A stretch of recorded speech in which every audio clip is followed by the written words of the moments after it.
Imagine if your manufacturing plant is going to flood, you would unambiguously take action, whereas if we all came and said, you might get hacked. How do you create efficiencies, good data management? I think they will have a security breach. It's going to be a bad day and a bad month, and there's no finish line. Time and time again, I hear and experience that cybersecurity, AI, that's just an IT issue. We don't need to talk about that. Cyber risk and cyber strategy was not reflected in existing risk management frameworks. The use of AI and key milestones that are outlined in that framework, such as ethics, privacy, security, transparency, accountability, contestability, vulnerabilities. What we haven't talked about is the human element of all of this. Everything we do, our key principle is human-centric care. Think really carefully about what are you building and how are the people who are going to interact with it. How might we all be more curious in life towards AI? Became common use when ChatGPT rolled out, but AI has been in use in multiple forms for the last 2 decades. So I think that's where the curiosity should be. Let's turn to it. Our first topic, AI and cybersecurity as strategic boardroom priorities. To join us on stage to discuss these topics, we are very lucky indeed to have the Chief Scientist of Western Australia with us. Would you please make welcome Professor Sharath Sriram.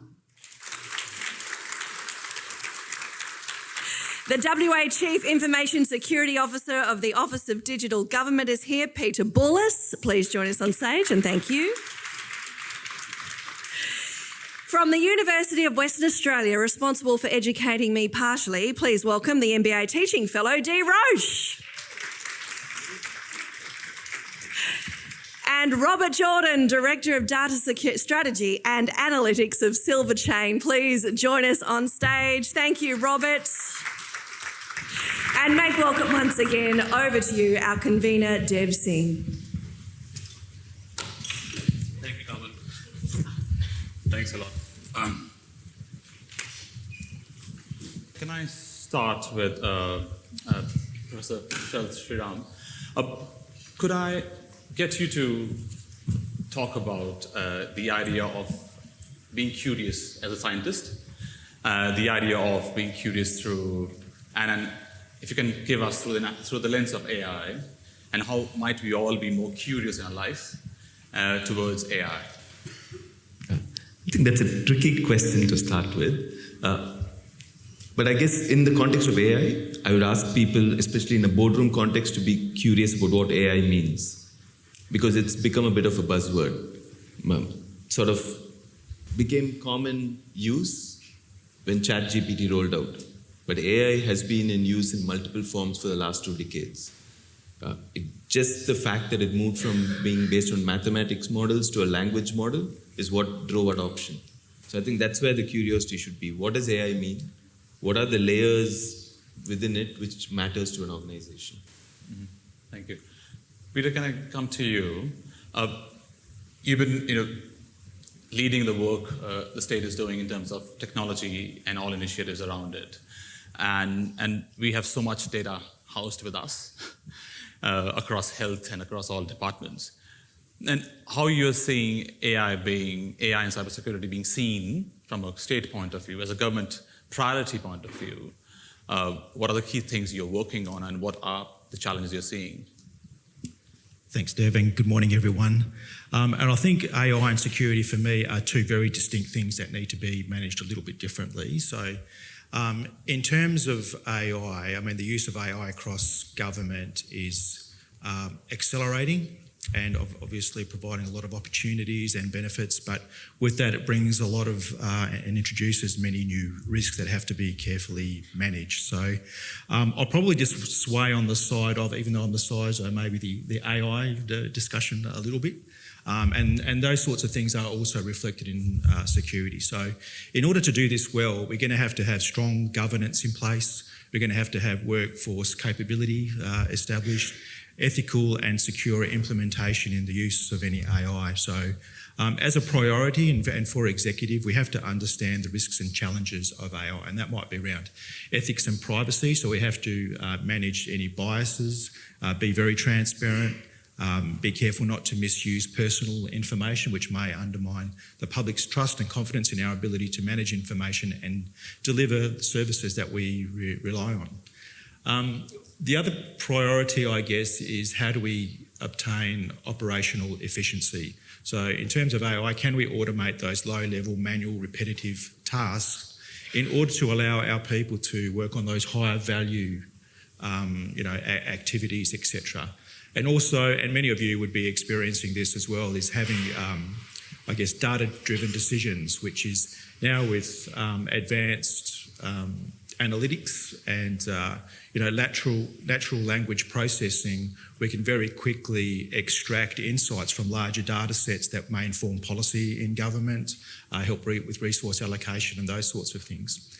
And of course, another prioritisation for government would be service delivery transformation, so streamlining citizen services, and that might be just through the use of chatbots and virtual assistants in order to assist with the timeliness of responses and accessibility to government services.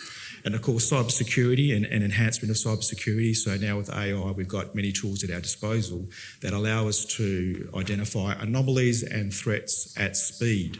And that's just really helpful for incident response and resiliency. And of course, workforce capabilities is very important to make all those things a reality. Thank you. Robert, I would like to start. You are leading conversations at Silverchain, which is a large care provider.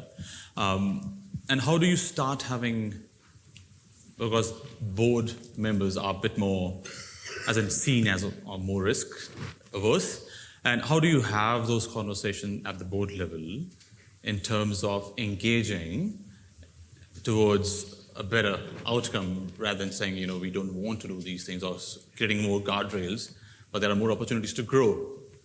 And thank you. While I agree with my colleague around the need for risk and governance, I think the key element is getting the board across actually the benefits. If you have risk and controls, that's great, but if your competitor is able to innovate faster than you are, that actually puts you at a disadvantage. Dev talked at the start about the Productivity Commission, and if you look at any metric globally, Australia actually lags behind in productivity and it lags behind in competition. So really the challenge is, rather than saying no from a risk and a governance perspective, it's saying yes, and how can we do it safely? I think that's the pragmatic thing you need to get across to your board, is everything that my colleague here said is absolutely correct, but how can you innovate at pace while also keeping your customers' data safe, keeping your organization's brand and reputation intact? And that's the key challenge. And if you can get that message across to your board, you'll be successful.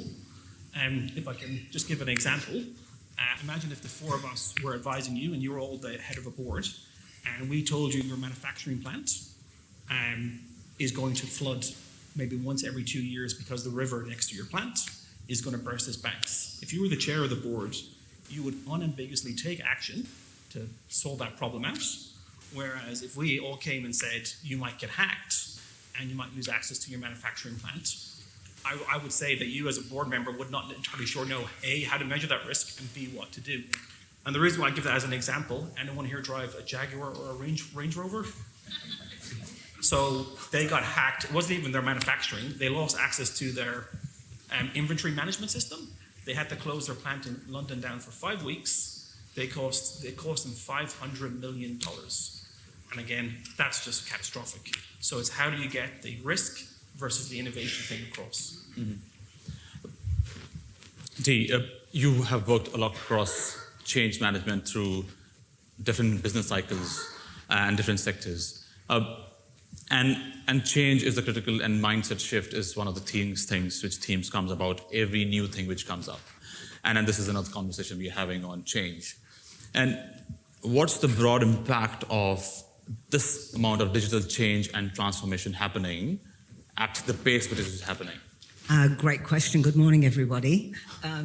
I teach change, transition and transformation on the MBA at UWA. So this change, transition and transformation is dear to my heart. So what is different?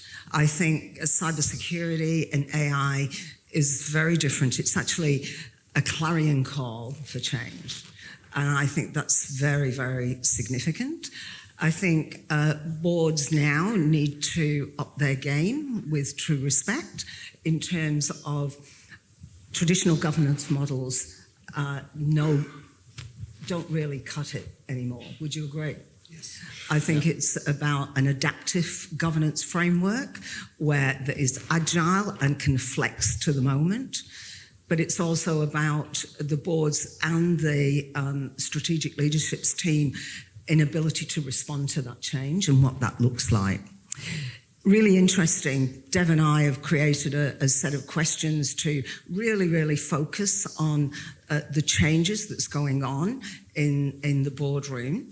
And I've actually scripted some notes, so it's not that I don't know what I'm saying. I just want to be very clear that I want to get the points over.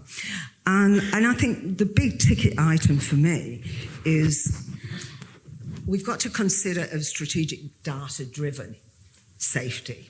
Would you agree? And I think that's a really, really important thing. And I think we've also got to step up as individuals, as board members, to be digitally competent.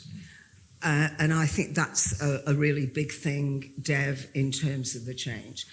And I just want to finish off that with the same comment. It's actually a clarion call.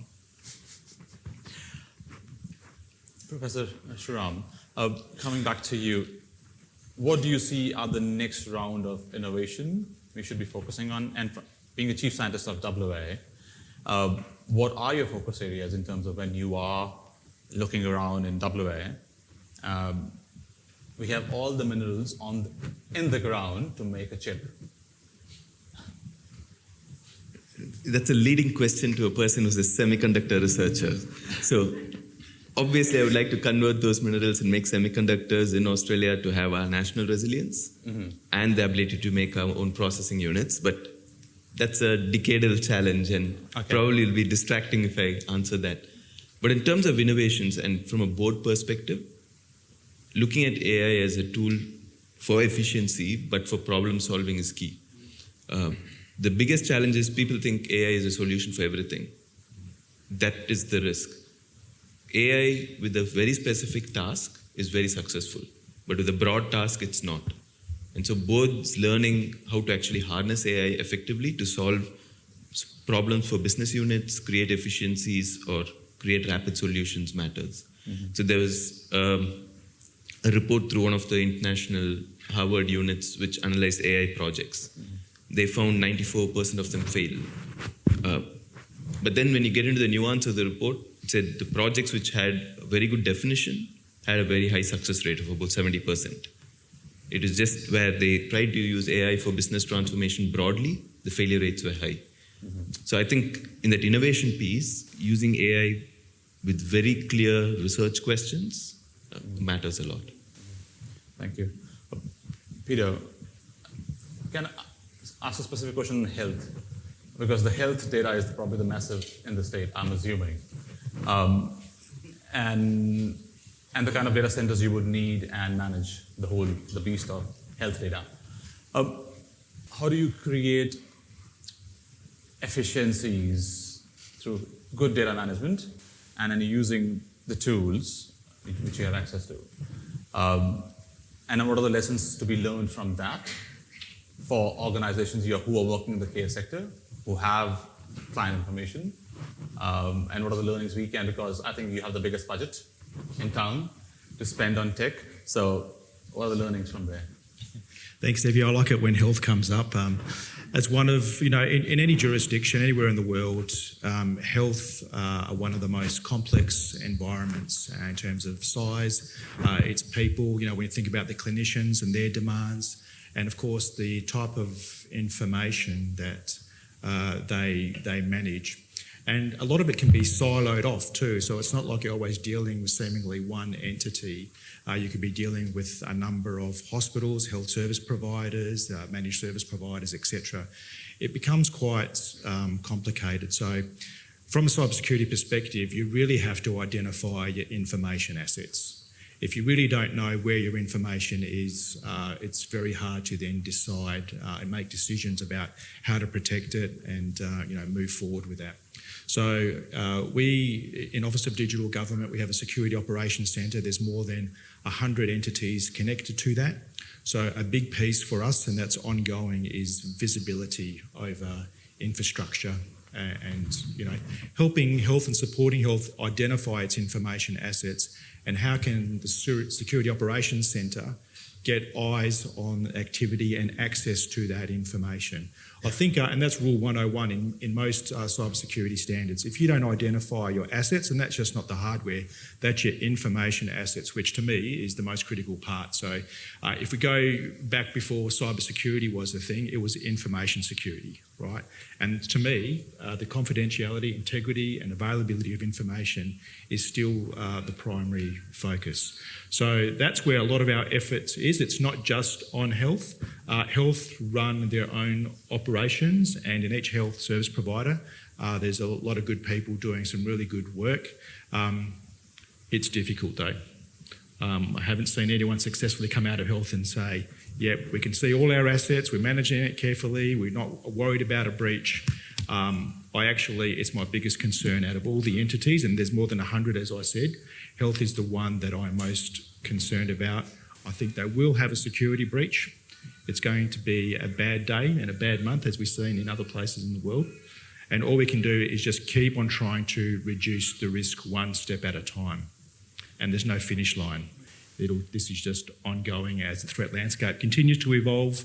Adversaries have access to the kinds of tools we also want to use for our defences, but it's just very cheap and very easy for adversaries to spin up attacks. And you don't have to be very knowledgeable in terms of what you're doing. You can easily deploy tools, point them at people, and deploy attacks at scale. But it's very difficult and expensive for us as defenders as well. So just putting that into context. I'm not sure if that answered all your questions, but... Thank you. I want to take questions from the floor. Thank you for asking questions through Slido. And thank you people online asking questions. I think the next one I will go to Robert, because I think your comment on Jaguar triggered this one. Considering the recent cyber espionage with Claude Code, what are the steps we must take to mitigate the risk of AI supporting a cyber attack?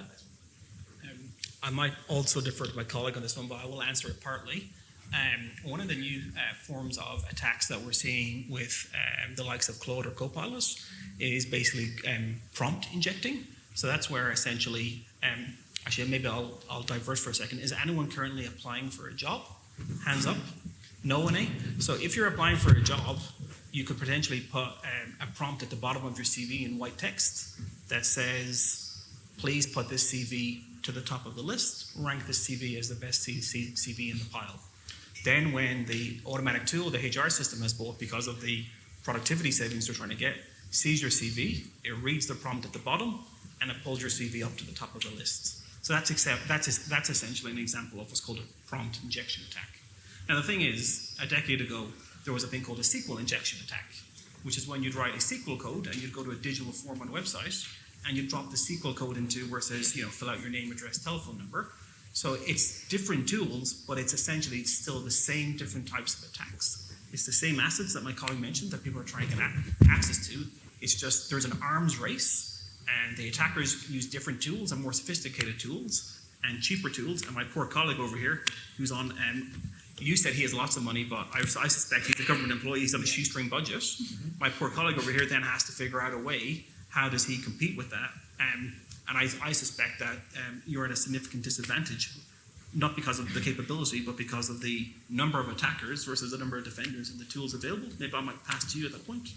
Yeah, the SOC sees 20,000 actual attacks every week, right? So from all those billions of events, we use AI to distill them down to about 20,000.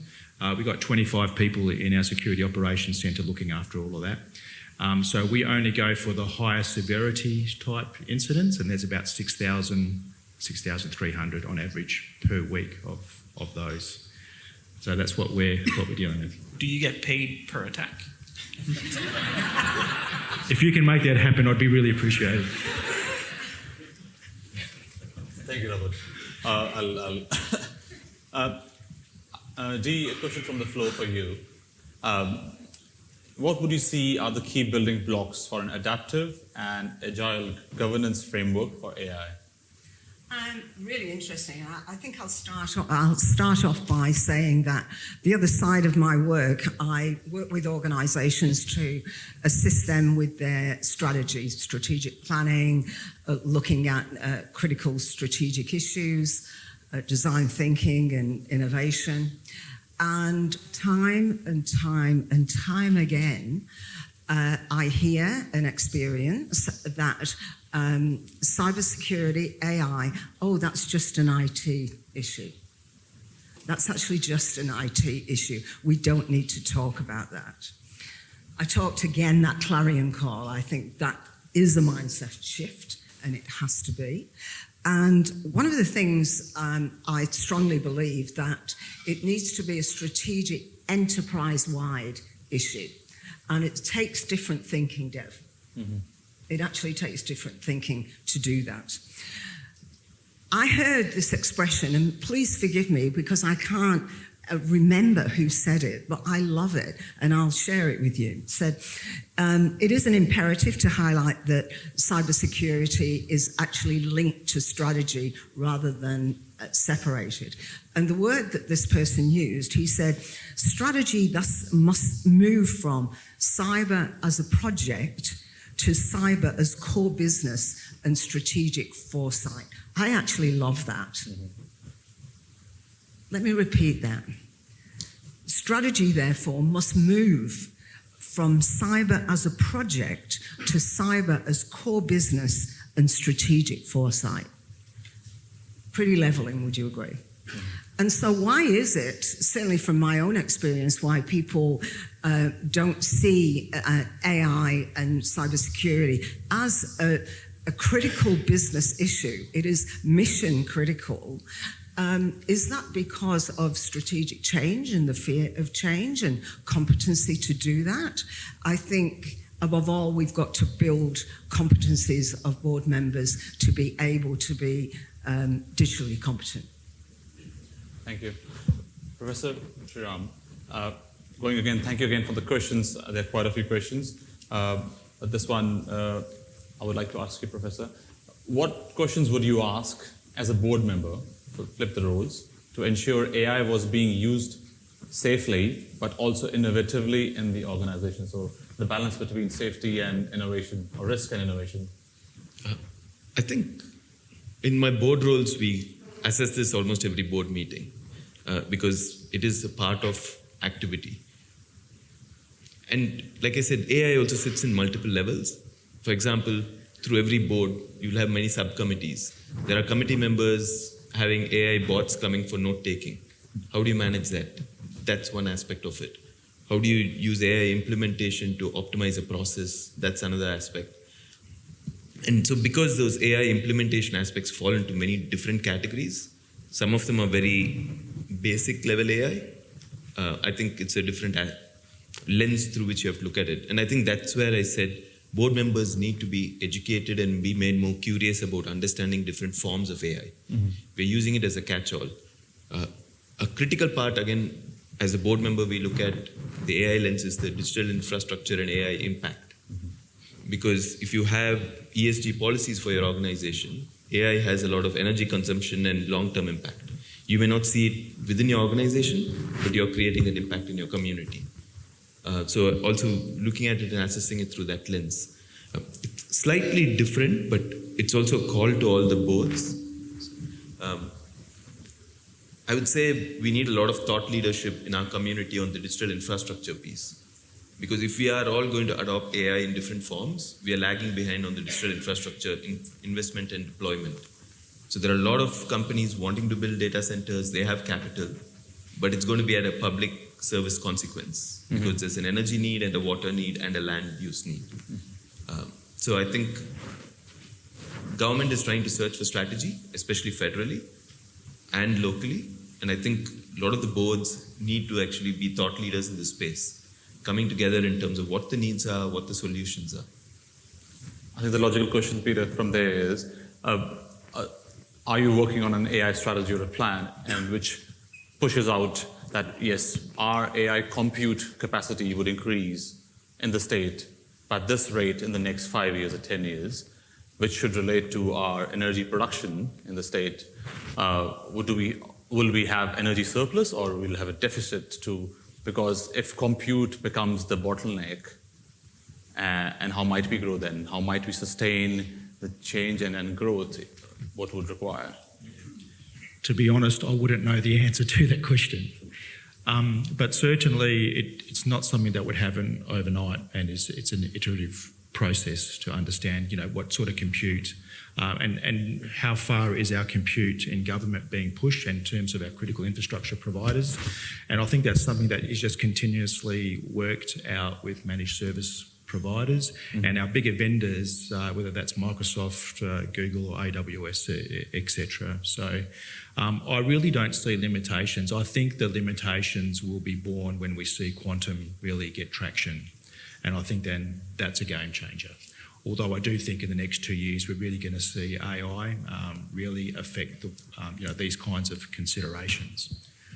I did sort of also want to interject a little bit just in terms of what WA government is doing from more of a governance and a framework perspective. So the WA government does have formal governance arrangements in place. So they have an AI board made up of government and non-government members who are experts in technology, ethics and law, and they oversee high value or high risk AI type projects and also oversee the assurance framework.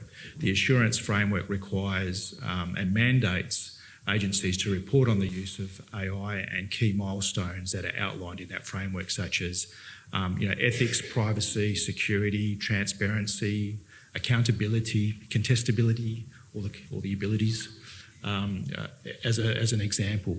So there's good governance and there's a lot of scaffolding there for how agencies navigate the use of AI, and it's the responsible use of AI.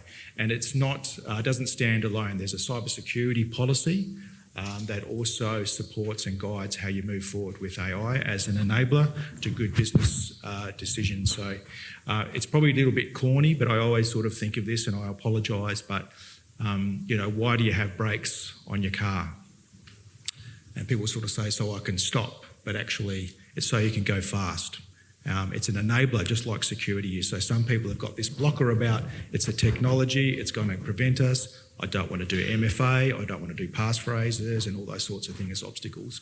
But in actually fact, we need to spin that around and make sure that the board see cybersecurity as an enabler for them to do what they need to do safely, securely. And that really supports what I said earlier in terms of it being mission critical rather than it be an IT issue. And I think that's a really significant thing. And more strategic plans need to really, really consider that. I would urge you just to reflect on your current plan.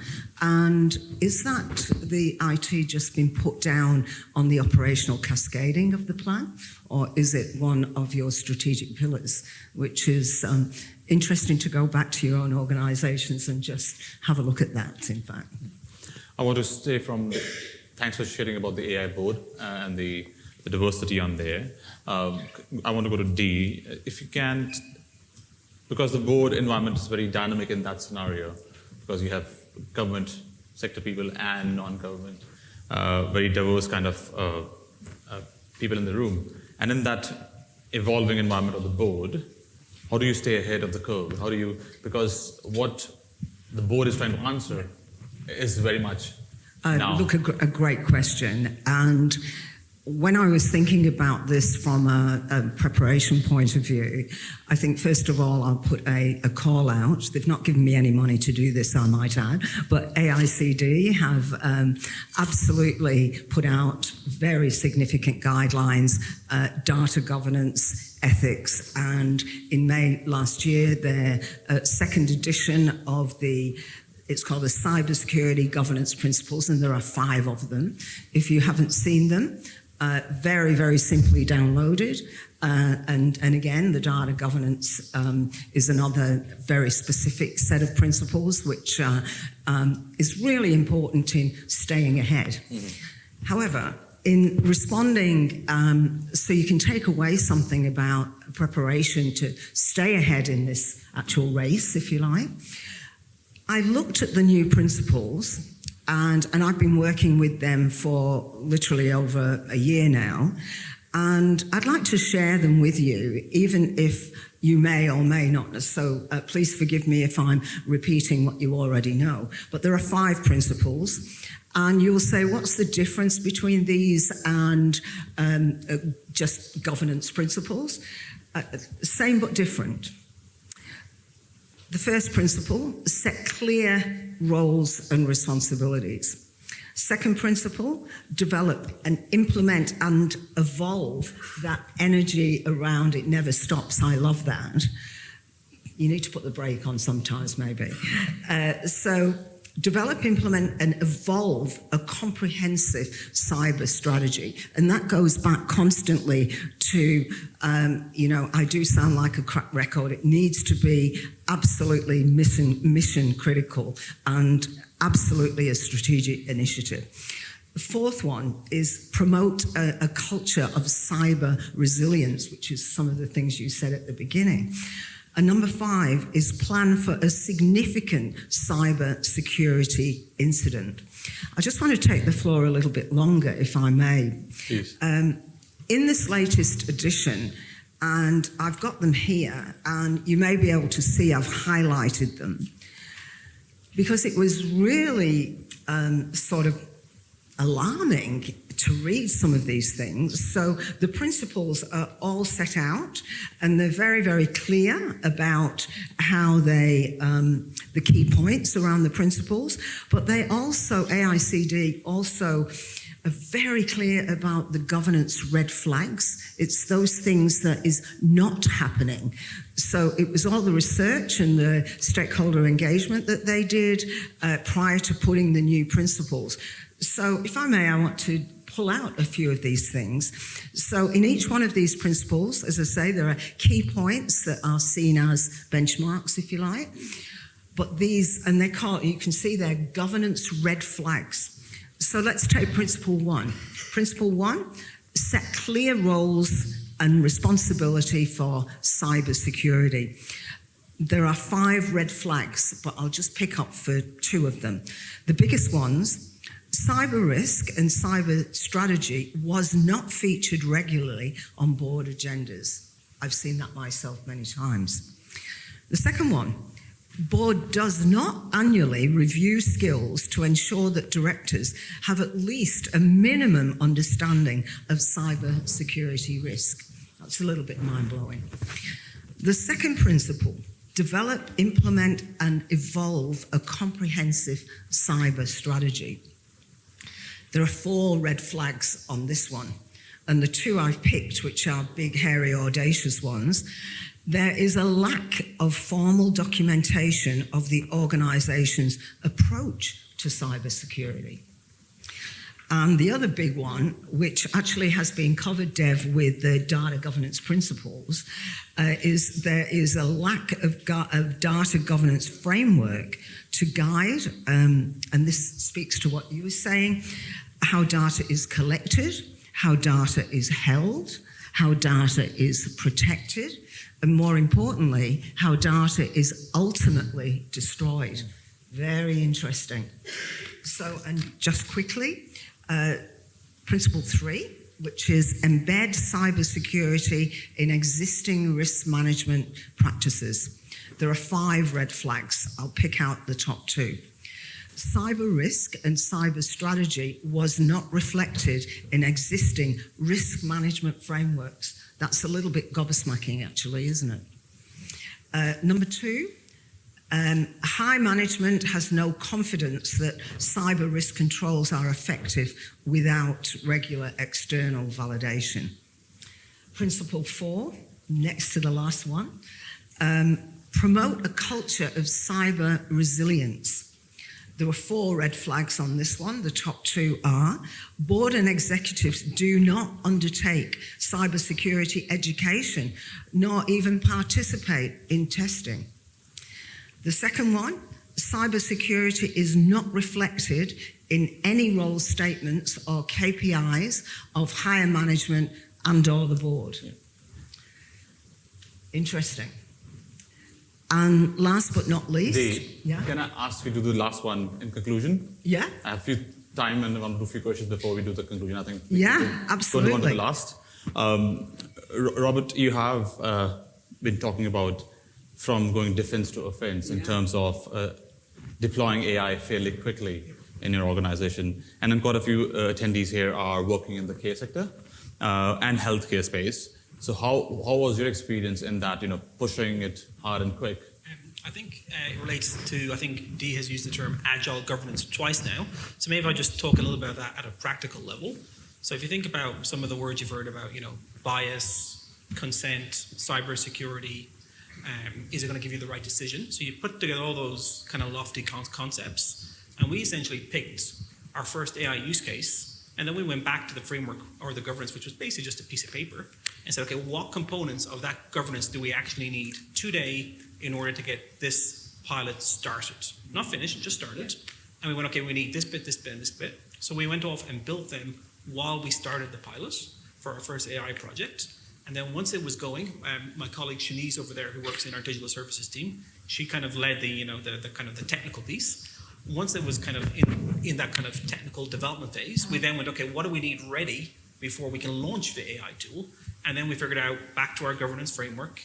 It was almost like a jigsaw puzzle. What pieces of the puzzle do we need to have ready for go live? And we did them next. And essentially that is the process that we use, where we constantly evaluate our governance against the projects that are coming up. And we basically add in extra pieces as we need them, but also very importantly, we reassess existing pieces of our governance framework to see if they're still valid. And the one thing I just wanted to add, because we've talked about governance a lot, but what we haven't talked about is the human element of all of this. Everything we do, our key principle is human-centric care. So that's from the board down to the development, and everything we do is harnessed around what are we doing, not just for the people we provide care for, but also for our staff. And not to pick on my poor colleague from cyber again, but I've also worked in health. I'll just give you a very practical example. He mentioned MFA. So when you log into a website, you need a password, and then afterwards it says, give me a code off your phone. Yeah. That's MFA. So if you go into the hospital, they have a system called the Patient Administration System, the PAS, and that has all of your health details in it. So when you're lying on the hospital bed, they need to go into that system to get your details to treat you. And I guarantee you, they're not using MFA and typing in a password every time, because it's completely impractical for the poor doctor who maybe has to see 100 people in a very short period of time. So I would say to everyone, yes, you need to have all these governance, all these rules, but think really carefully about what are you building and how are the people who are going to interact with it and use it, particularly from a controls perspective, because human beings are very, very clever, and you can bypass security controls very easily if it means it's in your interests. Sorry, again, I probably feel like I'm picking on you. I totally agree. No. So I often think I read a couple articles this week, and I think you're right. Quite often, boards will miss the human-centric part because of the FOMO they're suffering about not being part of the AI journey. So they rush and start implementing changes, and the human is often left behind. So CBA sort of had and this is the way the article read, it's not necessarily the truth, but had a bit of FOMO and started sort of initiating some AI for efficiency, and which led to 45 job losses. And so then there was further cultural impacts, within and so forth. Whereas Telstra, by example, just bought 20,000 Copilot licenses and created efficiencies, built culture, and so a very different outlook. And I think there are many aspects sort of discussed, and I agree with the document you said. I've read it a few times, including the one managing or governing through a cyber crisis and those sorts of things. Very, very useful documents. If you get a chance to go to the AICD site and have a look at those documents, very useful. And you can just download that for free in actual fact. And if I could just add, if you are trying to do an AI project in your workplace and you're meeting with the people who potentially are going to use the tool, the first question, in fact, maybe the only question you need to ask them is, what is the worst part of your job? And if you get them to tell you what the worst part of their job is and you find a solution to make that easier, they're all on side and you're off to the races. And just that's it. Just keep it simple. Keep it focused on how do I make people's lives easier, and you will be very successful. Professor, the question is for you specifically. It says, is it possible for the human board to be replaced by agentic AI in the future with humans ensuring regulatory compliance?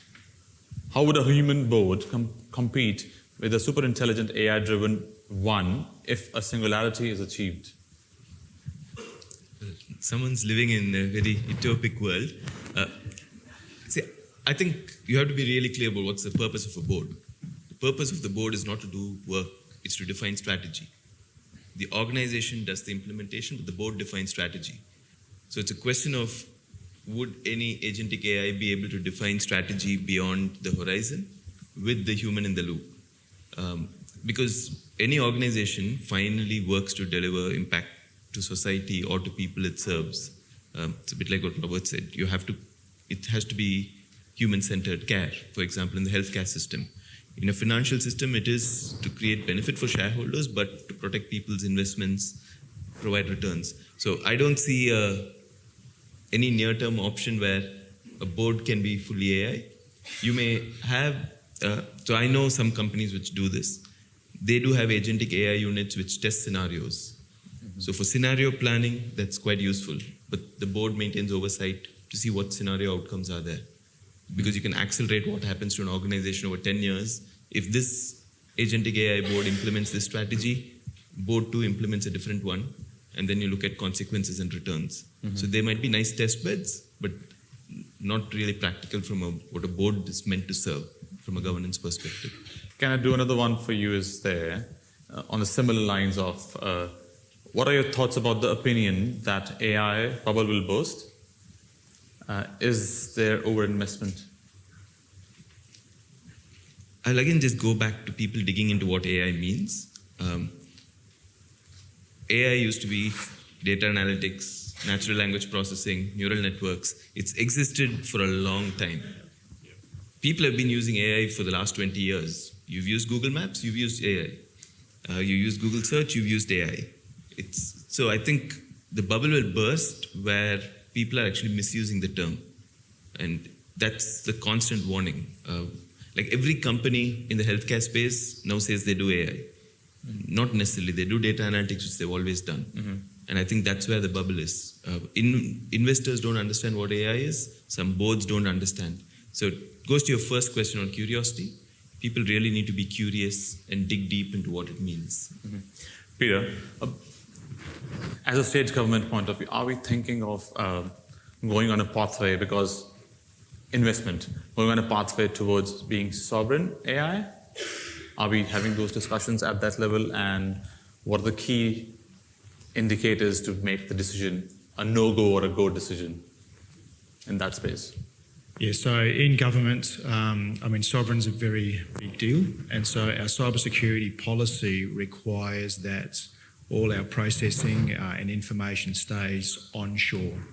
If it's to go offshore, there needs to be a completed risk assessment that's signed off by a Director General, and it would land on my desk on whether I would approve such a thing.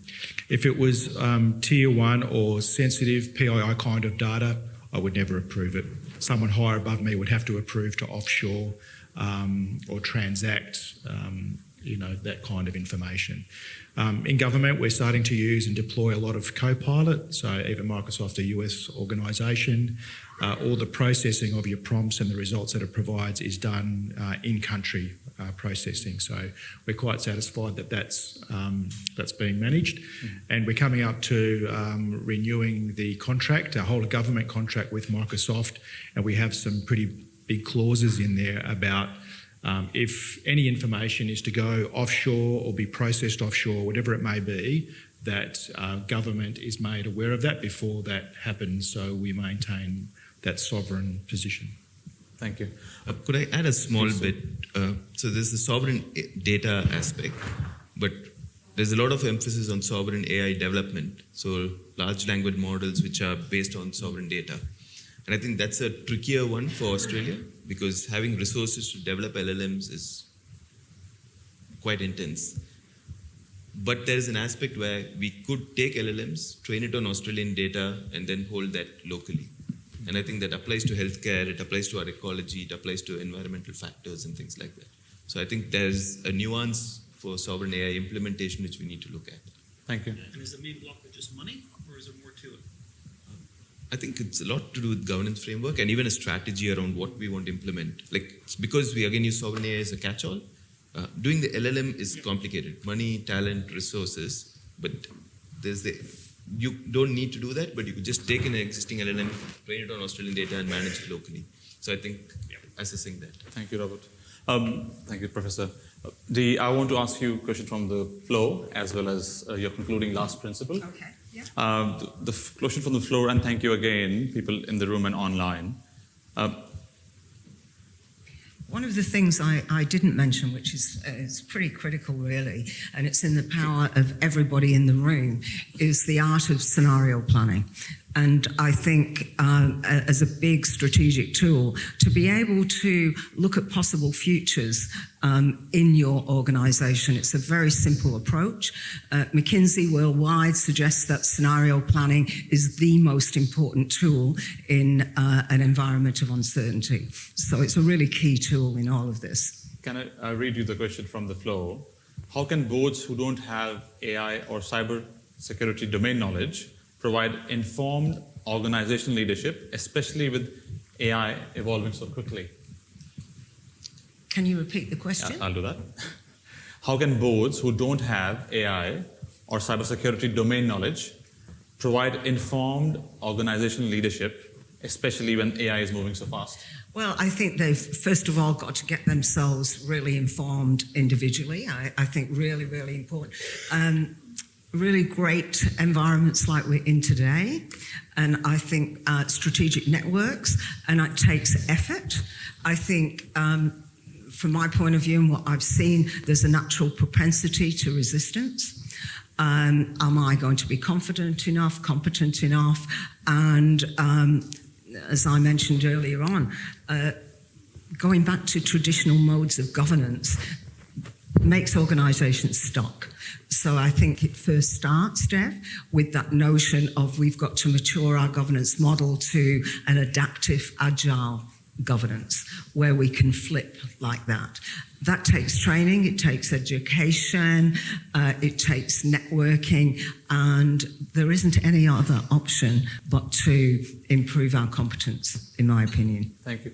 Could you conclude with your last principle and those red flags? Okay, yeah, well, actually, this is a really interesting one.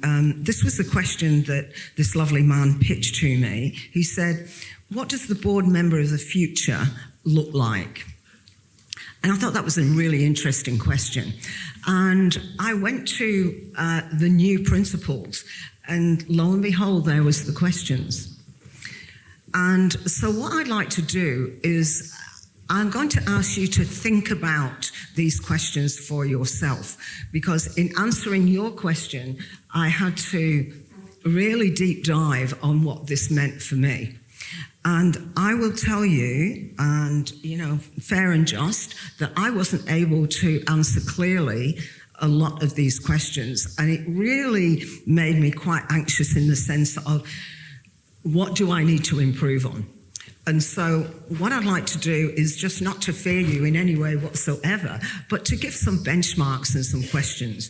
So in terms of summarising this whole thing, there are the 5 principles, as we talked about. And so in the roles and responsibility, which is principle 1,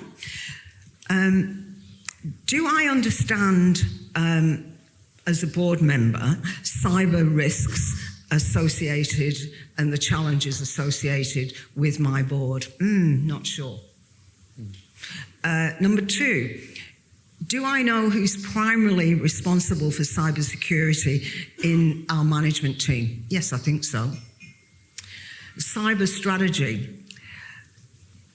Do I understand our current cybersecurity capability and have a plan to enhance this capability? Yes, I think so. What is my approach to enhancing cybersecurity support and broader organisational strategy and strategic initiatives? That's the one I said, yes, yes, yes. I know that it's mission critical. It's not just operational. It fits together.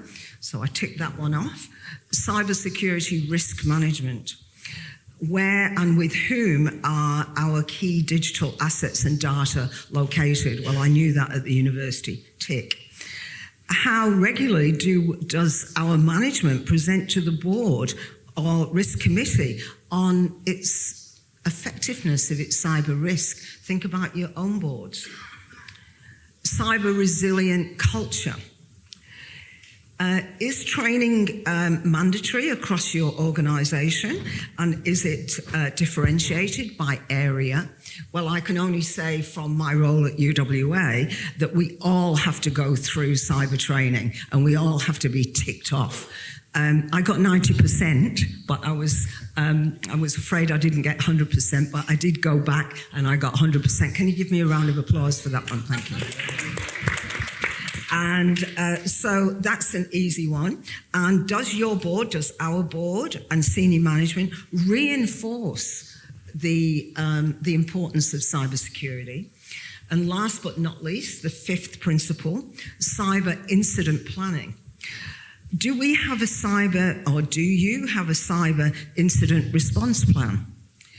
Including a comprehensive community strategy. That's where that CXO comes into it, the community stakeholder engagement role. And is it formed by simulation exercises? And that's what I talked about before, that scenario planning is probably one of the critical planning tools to use to look at possible futures. How might we create an environment that is safe and innovative at the same time, which is all the comments that you made earlier, Deb. And the last one that I asked, which is in here, can I access support if necessary to assist with significant cyber security incident? I didn't know the answer to that one, so I had to sort of deep dive, but yes, it was there.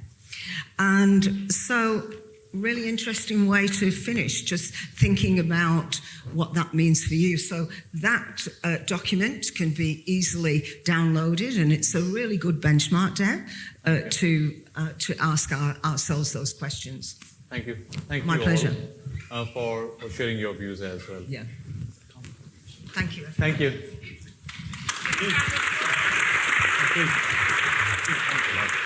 Thank you so much to our panellists of panel number one, Professor Sriram. We had Peter Bullis there, of course, as well, Dee Roche from UWA, and Robert Jordan from Silver Chain. Thank you all. Let's give them a big round of applause.